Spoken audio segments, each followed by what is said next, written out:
All right, today we're tackling a company that, let's be honest, you probably know and love Costco. But we're going to look past the giant food court pizza and the pallets of toilet paper. We're going to break this business down through the lens of one of the greatest investors of all time to really understand what makes it tick.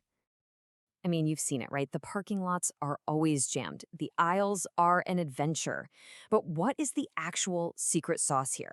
How did this, on the surface, incredibly simple idea for a store become one of the most powerful and dominant businesses in the entire world?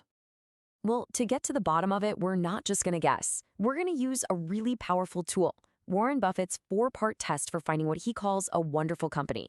It's like a checklist that cuts through all the hype and forces you to focus on what truly matters. So here's our roadmap. First, we'll look at the business itself, then its competitive defenses, its moat. After that, the leadership. Then we'll dive into the numbers, and finally, we'll tackle the big one, the price, before we reach our final verdict. Let's get into it. Okay, first things first. Buffett's initial test is brutally simple. Can you actually understand how the business makes money? Is it straightforward? And with Costco, the answer is a huge, resounding yes. What's really incredible is that Costco's business model has barely changed in over 40 years. You pay them a fee every year, and in return, you get to buy a limited selection of stuff in bulk at ridiculously low prices. But here's the real kicker. Costco doesn't make its real money selling you that stuff. Their profit comes almost entirely from you paying that membership fee. It's simple, it's consistent, and frankly, it's brilliant. Next up, we've got to talk about the company's moat. Now, in investing, a moat is just a fancy term for a durable competitive advantage. It's the thing that protects the business castle from all the invaders, and let me tell you, Costco's moat is deep, wide, and filled with crocodiles. The engine powering that moat is this beautiful self-reinforcing loop, a virtuous cycle. It all starts with those unbeatable low prices, which they achieve through massive scale and a strict rule not to mark things up too much. That creates intense member loyalty. I mean, people love Costco. That loyalty gives them a super stable profit engine from all those membership fees. Because the fees cover the profits, they can then afford to lower product prices even more. That drives more sales, which gives them unbelievable buying power with their suppliers, which, you guessed it, leads right back to step one, even lower prices for you. It's a flywheel that just spins faster and faster over time. And hey, don't just take my word for it. Look at this number. Over 90%. In the US and Canada, more than 9 out of 10 people who are members choose to renew year after year. That is just staggering for any retail business. It's the ultimate proof that the value they offer is so strong that leaving is basically not an option for their customers. Okay, so the business model is simple and powerful. The moat is legendary. But what about the people actually running the company? Buffett's third test is all about the quality and, this is the important part, the rationality of the management team. And this is where Costco is just a total outlier. See, most big companies suffer from what Buffett calls the institutional imperative. It's this herd mentality. They mindlessly follow industry trends, they get obsessed with short-term profits, they expand way too fast. Costco, they do the complete opposite. They take their profits and plow them back into two things: lower prices for customers and higher wages for employees. They couldn't care less about retail fads, and they grow slowly and carefully. It's a masterclass in rational, long-term thinking. And the payoff for that rational thinking? Well, this quote says it all. For every single dollar that management has kept in the company and reinvested, the stock market has rewarded shareholders with way more than $1 of value in return. That, my friends, is the absolute hallmark of a management team that knows what it's doing. All right, we've talked about the story, the strategy, the leadership. Now it's time to see if the numbers actually back it all up. Let's pop the hood and take a look at Costco's financial engine. Now, at first glance, this chart might look kind of bad, right?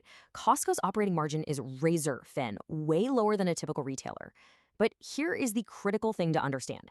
This is on purpose. This is a feature, not a bug. They intentionally keep their profits on goods low so they can pass every last penny of savings onto the customer. That discipline is what fuels that entire virtuous cycle we just talked about. And the rest of the financial picture is just beautiful. Their return on equity, which is a key measure of profitability, is a massive 25.5%. They have almost no long-term debt on the books. Those skinny margins are incredibly predictable. And the business is an absolute cash machine, spitting out over $6 billion a year in free cash flow. This thing is a financial fortress. So let's recap. Costco has passed the first three tests with flying colors. It's an understandable business, it has a monster moat, and it's run by geniuses. So it's an automatic buy. Case closed, right? Whoa, not so fast. Now we have to face the final and often the trickiest test of all, the price. So here's the price tag. As of a recent trading day, a single share of Costco will set you back almost $880. That's the price the market is putting on this wonderful company. But the question is it a wonderful price? And this is where it gets really interesting. Based on the cash we expect the business to generate in the future, a pretty reasonable estimate of Costco's intrinsic value, what it's actually worth, is somewhere in this range. And notice where today's market price is. It's sitting right at the high end. What does that mean? It means there's no discount. There is no margin of safety. And that margin of safety is absolutely everything in value investing. It's the gap between what a company is worth and what you pay for it. Think of it as your safety net.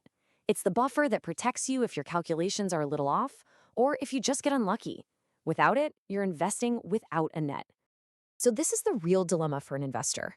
Costco is not a secret. The market is fully aware of how amazing this company is, its moat, its management, its rock-solid financials. And all of that perfection is baked right into its premium price tag. Okay, so let's tie this all together. We've run Costco through every single part of the Buffett framework. Now it's time for the final verdict. So here is the final scorecard. On the business tenets, it passes with flying colors. Management, an easy pass. Financials, an absolute A-plus pass. But on that one final, crucial test, valuation, it fails. Costco is a wonderful, wonderful company, but it's not being sold at a wonderful price.